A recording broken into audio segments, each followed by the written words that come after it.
الحمى يا حماة الحمى هلموا هلموا لمجد الزمن لقد صارخت في عروقنا الدماء نموت نموت ويحيا الوطن حماة الحمى يا حماة الحمى هلموا هلموا لمجد الزمن لقد صارخت في عروقنا الدماء نموت نموت ويحيا الوطن لتدوي السماوات برعدها لترمي الصواعق نيرانها إلى عز تونس إلى مجدها رجال البلاد وشبانها فلا عاش في تونس من خانها ولا عاش من ليس من جندها نموت ونحيا على عهدها حياة الكرام وموت العظام حماة الحمى يا حماة الحمى هلموا هلموا لمجد الزمن لقد صرخت في عروقنا الدماء نموت نموت ويحيا الوطن ورثنا السواعد بين الأمم صخورا صخورا كهذا البناء سواعد يهتز فوقها العلم نباهي به ويباهي بنا وفيها كفى للعلا والهمم وفيها ضمان لنيل المنى وفيها لأعداء تونس نقم وفيها لمن سلمونا السلام يا حماة الحمى هلموا هلموا لمجد الزمن لقد صرخت في عروقنا الدماء نموت نموت ويحيا الوطن إذا الشعب يوما أراد الحياة فلا بد أن يستجيب القدر ولا بد لليل أن ينجلي ولا بد للقيد أن ينكسر إذا الشعب يوما أراد الحياة فلا بد أن يستجيب القدر ولا بد لليل أن ينجلي ولا بد للقيد أن ينكسر حماة الحمى يا حماة الحمى هلموا هلموا لمجد الزمن لقد صرخت في عروقنا الدماء نموت نموت ويحيا الوطن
Distinguished guests, dear ambassadors and high commissioners, dear friends, dear fellow citizens, it is an honor for me to welcome you to celebrate together the 65th anniversary of the Tunisian National Day.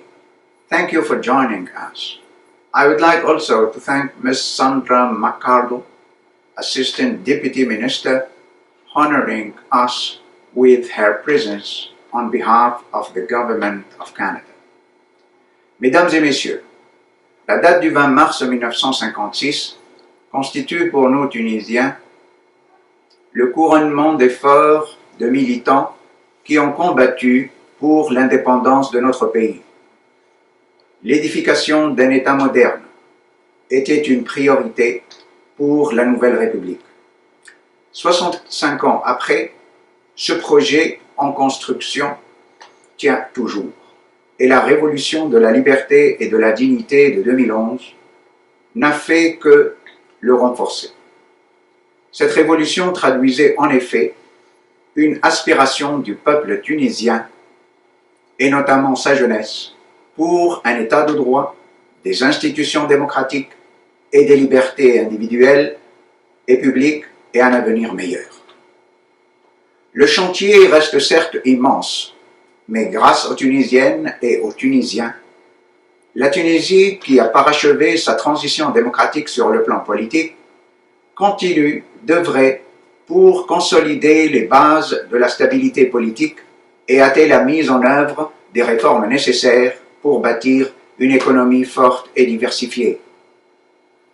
Malgré un contexte économique, social et sanitaire complexe et un environnement régional incertain, la Tunisie demeure engagée sur cette voie pour reprendre au plus vite le chemin de la croissance et du développement économique et social. At the international level, and for the fourth time in its history, Tunisia started serving as non-permanent member of the UN Security Council for the period 2020-2021. In the framework of its mandate, Tunisia focused on issues of conflict prevention and peaceful settlement in order to consolidate sustainable peace, enhance the participation of women and youth in these efforts, and combat terrorism. During its presidency of the Security Council for the month of January 2021, Tunisia carried out its role with devotion to unity, consensus, and steadfast engagement of multilateralism. Tunisia also worked to uphold the credibility of the Security Council by enhancing its responsibility in the resolution and prevention of conflicts. In this regard, Tunisia redoubled its effort to fully implement Security Council Resolution 2532, which was adopted on the initiative of Tunisia and France in July 2020 in support of the call by UN Secretary General Antonio Guterres for a global ceasefire during the COVID-19 pandemic. D'autre part, la Tunisie, membre fondateur de l'Organisation internationale de la francophonie, œuvre pour que le prochain sommet de la francophonie, qu'elle abritera les 20 et 21 novembre 2021 à Djerba, soit un rendez-vous non seulement pour commémorer le 50e anniversaire de notre organisation, mais aussi et surtout pour consolider notre solidarité au sein de cet espace, pour qu'il soit un espace porteur de prospérité partagée et d'espoir, notamment pour les jeunes qui y vivent. Mesdames et messieurs, avec le Canada, nous sommes fiers de ce que nous avons accompli ensemble, au service de nos pays et de nos peuples, et nous aspirons à développer davantage ces rapports d'amitié et de confiance mutuelle. Cette année difficile, marquée par la pandémie COVID-19, a enregistré une forte collaboration depuis les premiers mois de l'année 2020 entre nos deux pays. En effet, le Canada s'est engagé à soutenir les efforts de mon pays dans sa lutte contre cette pandémie et notamment dans le cadre de l'initiative COVAX. Nos pays ont pleinement collaboré pour le rapatriement de nos concitoyens respectifs. Plusieurs vols ont été organisés dans les deux sens pour l'évacuation des Tunisiens et des Canadiens. Je tiens à saluer les efforts consentis par les services fédéraux pour faciliter cette opération très complexe. On another level, I note with great satisfaction that our trade has continued to progress. Indeed, the overall volume of trade between our two countries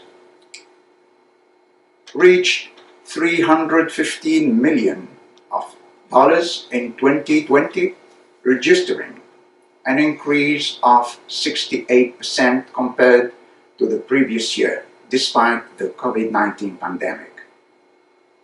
In addition, virtual meeting has multiplied between our senior officials and economic operator, in particular, creating a flow of exchange that opens up wide horizon to consolidate our partnership in all sectors.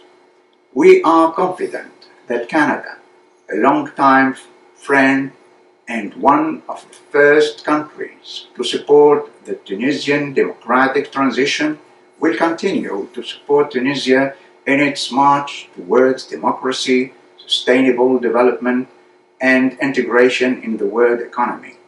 Our two countries share a common vision to promote peace, stability, and prosperity in the world. This is a fundamental reason for us to consider each other as trusted partner.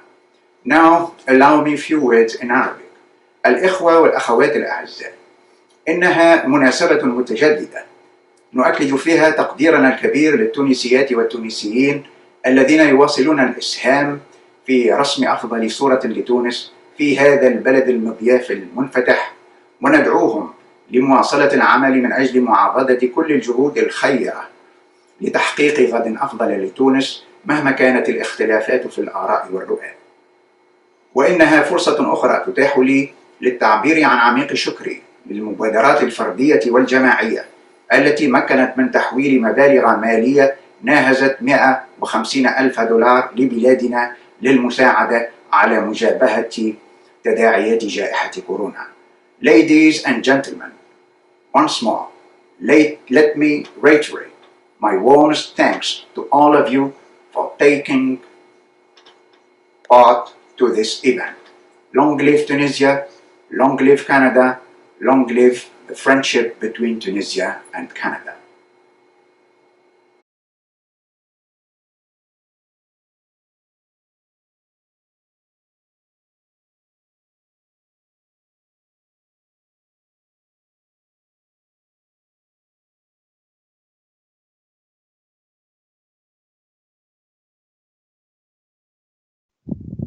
Mesdames, Messieurs, chères Tunisiennes et Tunisiens, chers amis de la Tunisie au Canada, je suis ravie de pouvoir dire quelques mots aujourd'hui pour célébrer virtuellement le 65e anniversaire de l'indépendance de la République tunisienne.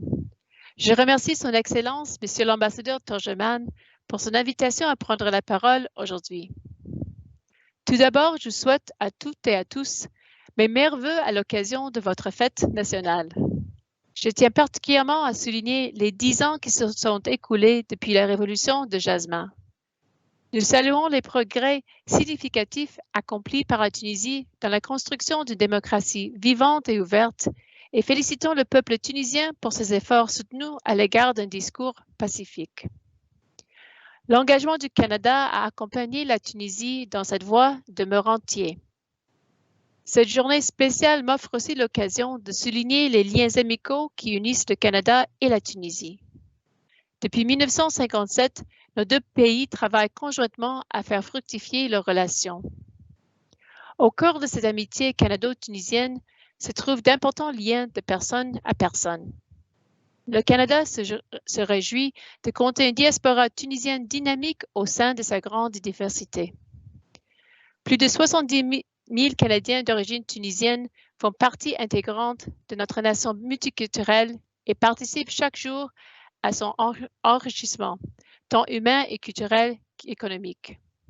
Par ailleurs, entre 2 000 et 3 000 étudiantes tunisiennes choisissent le Canada comme destination d'études chaque année et contribuent à enrichir la diversité des points de vue au sein de nos universités. Ces liens de personne à personne renforcent le partage de nos valeurs communes, incluant la tolérance, l'ouverture, la diversité et le vivre ensemble. Ces valeurs se retrouvent dans nos interactions avec nos interlocuteurs tunisiens, au Canada et en Tunisie, avec lesquels nous entretenons des liens soutenus et chaleureux. Nous sommes privilégiés de compter sur un tel niveau de collaboration afin de développer davantage nos relations, notamment en matière de commerce. I was delighted to see that in 2020, Canadian and Tunisian bilateral trade increased by nearly 28% from the year before, and I have no doubt that we'll have other trade successes to celebrate together in the future. The current difficult and unpredictable times have brought with them socioeconomic challenges for all countries, reinforcing the need for increased collaboration and opportunities. To this end, Canada will continue to work with Tunisia to strengthen our trade ties and increase investment, particularly in the sectors of infrastructure, engineering services, agriculture, education, information and communication technologies, and green technologies. Notre coopération est aussi bien présente au sein des forums multilatéraux, incluant l'Organisation internationale de la francophonie. D'ailleurs, aujourd'hui même marque aussi la Journée internationale de la francophonie. J'en profite donc pour souligner l'héritage francophone partagé pour nos deux pays, ainsi que la diversité culturelle qui en découle. Le Canada sera très heureux de participer au sommet de la francophonie à Djerba en 2021 et de travailler conjointement avec la Tunisie pour assurer le succès de l'événement. Un autre secteur de coopération fructueuse entre le Canada et la Tunisie est celui de l'égalité des genres et de l'entrepreneuriat des femmes et des jeunes. À cet égard, le Canada a récemment annoncé 2 nouveaux projets en Tunisie à l'occasion de la Journée internationale des droits des femmes le 8 mars dernier. Un avec ONU Femmes et le Programme des Nations unies pour le développement qui visera à lutter contre l'augmentation de la violence subie par les femmes dans le cadre des restrictions liées à la COVID-19 et de renforcer l'autonomisation économique. Un autre, mis en œuvre par l'Organisation internationale du travail, visera à renforcer la résilience et la capacité des organisations de femmes de l'économie sociale et solidaire à faire face à la pandémie. Over the past year, our lives have been dramatically changed by the COVID-19 pandemic. La collaboration canado-tunisienne fructueuse dans le cadre des efforts internationaux pour faire face à la pandémie de COVID-19 a été le reflet de nos excellentes relations bilatérales. Les interactions entre nos pays, qu'elles aient été bilatérales ou multilatérales, ont permis l'accomplissement d'objectifs clés, incluant le retour à la maison de milliers de nos citoyens et la fourniture d'équipements médicaux essentiels. While this crisis is not over and many of its consequences are still ahead of us, the past year is a testament to the extent of the work we can accomplish together. Le Canada est fier des liens étroits qui l'unissent avec la Tunisie et souhaite qu'ils continuent à se renforcer dans le futur. Au nom du Canada, je vous souhaite d'agréables célébrations pour cette occasion spéciale et vous renouvelle tous nos meilleurs vœux. Félicitations, congratulations, Mabrouk.